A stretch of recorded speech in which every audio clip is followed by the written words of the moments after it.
உங்களின் விலைமதிப்பற்ற 2 நிமிடங்களை செலவழித்து இதை கண்டிப்பாக வாசிக்கவும். மாரடைப்பு மற்றும் சூடான குடிநீர். சீன மற்றும் ஜப்பான் மக்கள் தங்களின் உணவிற்கு பிறகு குளிர்ந்த தண்ணீரை விடுத்து சூடான தேநீர் அருந்துவதை வழக்கமாக கொண்டுள்ளனர். இப்பழக்கத்தை நாமும் பின்பற்ற வேண்டிய நேரம் வந்துவிட்டது. சாப்பிட்டவுடன் குளிர்ந்த நீர் குடிப்பதனால் நம் உணவில் உட்கொண்ட எண்ணெய் பொருட்கள் திடப்பொருளாக மாறி செரிமானத்தை மெதுவாக்கிவிடும். திடப்பொருளாக மாறிய கலவை நம் வயிற்றில் இருக்கும் அமிலத்தோடு ஆசிட் தாக்கம் புரியும். இது திட உணவை விட வேகமாக உடைந்து குடலால் உறிஞ்சப்படும். இது நம் குடலில் அணிதிரண்டு அப்படியே நின்றுவிடும்.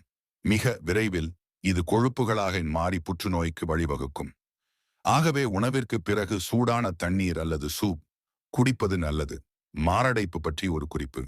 மாரடைப்பின் முதல் அறிகுறி இடது கையில் ஏற்படும் கடுமையான வலியாகும். தாடையில் தீவிர வலி ஏற்பட்டாலும் எச்சரிக்கையாக இருக்க வேண்டும். மாரடைப்பு வரும்போது பொதுவாக நெஞ்சு வலி ஏற்படாது.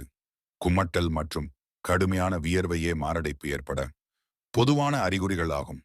60% மக்கள் தூக்கத்தில் மாரடைப்பு ஏற்படும் போது அவர்களால் எழுந்து கொள்ள முடியாது.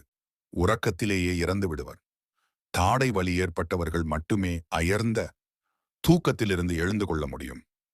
ஆகவே எப்பொழுதும் கவனமாகவும் எச்சரிக்கையுடனும் இருக்க வேண்டும். படித்தவுடன் உங்களின் நண்பர்களுக்கு கண்டிப்பாக பகிருங்கள். விழிப்புணர்வுடன் பகிர்ந்தால் குறைந்தபட்சம் ஒரு உயிரையாவது காப்பாற்ற முடியும்.